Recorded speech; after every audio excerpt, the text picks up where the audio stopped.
नमस्ते, प्रणाम। मेरे यूट्यूब चैनल पे आप लोग का स्वागत है। और देखिए, मैं एक बहुत सुंदर सा गीत हम लोग सुना रहे, बहुत दर्द भरा गीत है।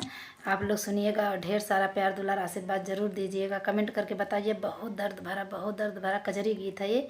कि मतलब एक माँ के एक बेटा था और 5 साल का बेटा हुआ तो मम्मी को बुखार आया, वो ख़त्म हो गई हैं। तो अपने पति को मना की थी शादी के लिए, लेकिन वो माने नहीं, सौतेली माँ ले आए हैं। इतना कष्ट बच्चे को दे रही। सुनिएगा आप लोग गाना के माध्यम से, आँख से आंसू नहीं रुकेगा। ऐसी माँ भगवान किसी को ना दें, और न किसी को ऐसे मतलब बच्चा दे करके अब माँ जाए न माँ, बल्कि बच्चा न रहे चली जाए वो अच्छी है, लेकिन एक बच्चा दे के माँ चली जाती है ना, तो बच्चे को बहुत कष्ट मिलता है। सुनिएगा आप लोग गाना के माध्यम से। माई के कोखी में एक ही ललनवा, माई के आँखी के पुतरियाना, माई के कोखिया में एक ही ललनवा, माई के आँखी के पुतरियाना। जबर ललन भय 5 बरिस के, जबर ललन भय 5 बरिस के, माई के चढ़ल बोखरवाना। जबर ललन भय 5 बरस के, माई के चढ़ल बोखरवाना। हर जोतया किसान बलमुआ, सुना पिया हमारी बचनियाना। हर जोतिया किसान बलमुआ, सुना पिया हमारी बचनियाना। हमारे मुँह ले जैन लाया हो सौतनिया, ललना के हुई है दुरागतियाना। हमारे मुँह पे राजा दूसर न लइहा, ललना के हुई है दुरागतियाना। एतन बचन कहत धन तेजली परनवा, पिया सोचे अपने के मनवाना। एतना जगही रानी तेजली परनवा, पिया सोचे अपने ही मनवाना। कैसे के करब हम खेतिया किसनिया, कैसे के देखब ललनवाना। कैसे के करब हम खेतिया किसनिया, कैसे के देखब हम ललनवाना। धनिया का बात राजा एक नाही मानल, लैली है दूसरा बियाहवाना।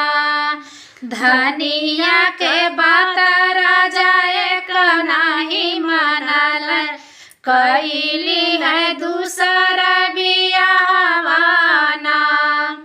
आई जब गईली दूसरा महतरिया, ललना लेवनी दुरागतियाना।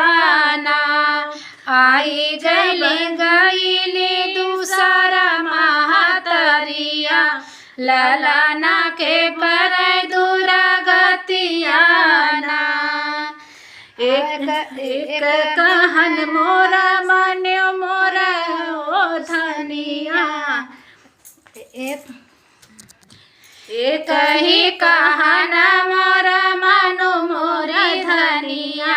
एक ही हमारे ललनवाना, एक ही कहना मोरा मानो मोरी धनिया। एक ही जे हमें मोर ललनवाना। इतना दुलार करो हमारे लाला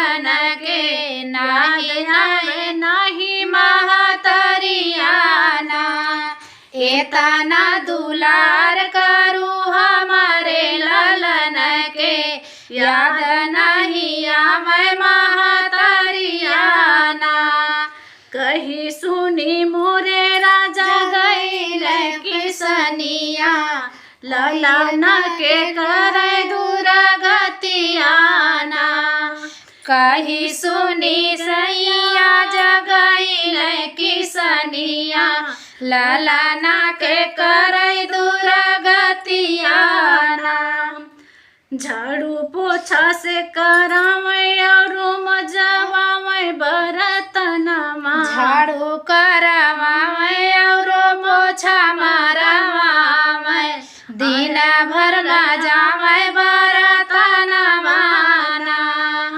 झाड़ू लगवावे और पोछा लगवावे, दिन भर मजावे बरतनवाना।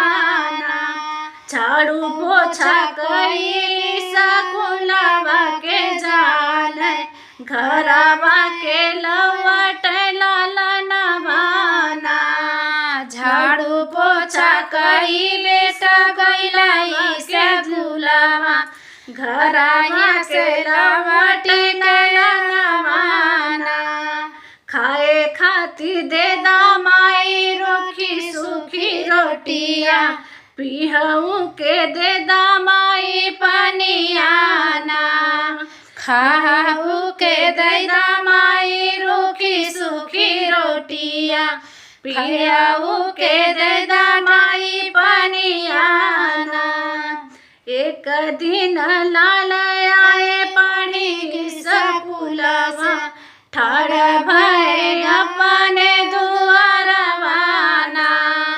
एक दिन लाल आए पढ़ी स्कूलवा, ठाड़े भय अपने दुआरवाना। घर में से निकली मैं महतरिया, हाथवा में लिहल कटरियाना। घर में से निकली है मैं महतरिया, हाथवा में लिहल कटरियाना। भूखिया पियसिया से तड़प लरुआ, देहु माई रोटिया और पनियाना। भूखिया पियसिया से तड़प लरुआ, देहु माई रूखी सुखी रोटियाना। खड़ी होके हंस पपिनियाना, हथवा में ली है तलवारियाना। खड़ी होके हंसल पपिनियाना, हथवा में ली है तलवारियाना। रोई रोई ललना कररिया से, सुना माई हमारी बचनियाना। रोई रोई मरे से कहल बेटुआ, सुना माई हमारो बचनियाना।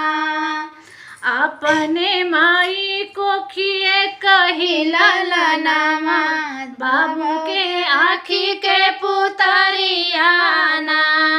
अपने माई के कोखिए कही ललनामा, बाबू के आँखी के पुतरियाना। कवन गुनाह हम करे हो मयरिया, हथवा में लिहलु कटरियाना। कवन गुनाह हम करेली मयरिया, हथवा में लिहलु कटरियाना। जीने उजारा माई बाबू के बगिया, जनी माया हमारो परनवाना। जीनी उजारा माई बाबू के बदिया, जनी मारा हमारो परनवाना। जवन कुछ कहबो माई कर बख्श दे तू हमारो परानवा ना। कैसे लड़के कहा तो माई जवन कुछ कहबू तवन हम करब, लेकिन हमार जान बकस दे हमारा जीन। कैसे महतारी मैभा महतारी से कहा तो, लेकिन इतनी पापिन इतनी हत्यारी ने आई आथिन, एक एक ठीना के पूरा औरत बदनाम हुई आथिन कि इतनी मतलब नीच की लड़कियां। बताइए, हाथ जोड़ के कह रहा कि माई हमको मत मारिए, जो आप कहेंगे वो हम करेंगे। सुनिए आप लोग गाना के माध्यम से, बहुत दर्द भरा गाना है। जवन कुछ कहबू माई करब कहनावा, बख्श दे तू हमारो परानवा ना। माई के कोखिया में कही ललनामा, माई की कोखिया में कही ललनामा, बाबू के आँखी के पुतरिया ना। माई के कोखिया में कही ललनामा, बाबू के आँखी के पुतरिया ना।